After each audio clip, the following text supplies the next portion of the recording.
Période primaire, la naissance de la vie sur Terre.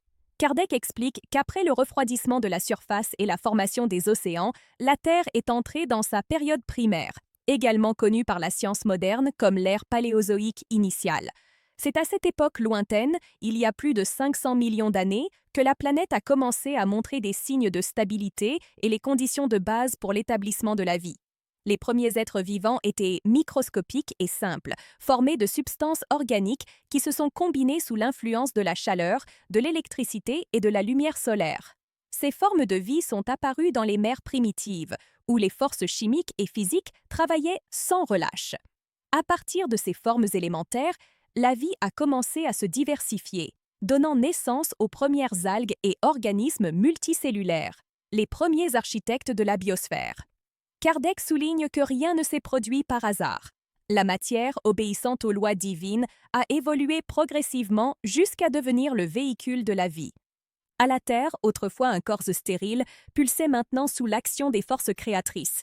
Ce processus, encore entouré de mystères pour l'homme, est le reflet de l'intelligence divine qui coordonne l'univers avec une perfection mathématique.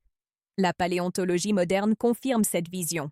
Les fossiles trouvés dans les roches les plus anciennes montrent l'apparition des premiers organismes marins, comme les trilobites et les éponges primitives.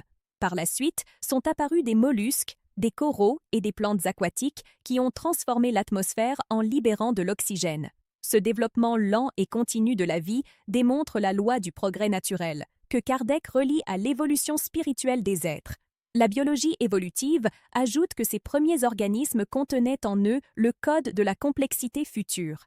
L'ADN, base de l'héritage, existait déjà et permettait des mutations graduelles qui, au fil de millions d'années, donneraient naissance à des espèces de plus en plus complexes. C'est la propre nature remplissant la fonction qui lui a été déléguée par Dieu. Créer, transformer et perfectionner. Du point de vue spirituel, Kardec explique que tout comme la planète traversait son enfance géologique, le principe spirituel s'éveillait également. Les premiers esprits destinés à la Terre accompagnaient, dans des plans subtils, la préparation du décor qu'ils habiteront un jour. Le progrès matériel du globe et le progrès spirituel des êtres suivaient des parallèles et étaient solidaires, manifestant l'unité des lois divines. La géologie moderne révèle également que cette période a été marquée par des phénomènes naturels intenses. Éruptions volcaniques, mouvements de la croûte et formation des premières montagnes et océans permanents. Ces mouvements n'étaient pas destructeurs, mais constructifs. Ils façonnaient le relief et les environnements nécessaires à l'émergence et à la préservation de la vie. Même les cataclysmes, enseigne Kardec, sont des instruments du progrès universel. La matière obéissait aux forces physiques, mais ces forces obéissaient à la loi morale du Créateur.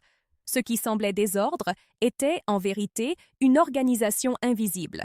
La Terre, alors, cessait d'être simplement une étoile en formation pour devenir un monde en développement spirituel, prêt à accueillir les premiers esprits incarnés dans des corps rudimentaires. Ainsi, la période primaire marque la naissance de la vie terrestre, le moment où la création matérielle et spirituelle ont commencé à agir ensemble. L'histoire des roches est donc aussi l'histoire de l'âme.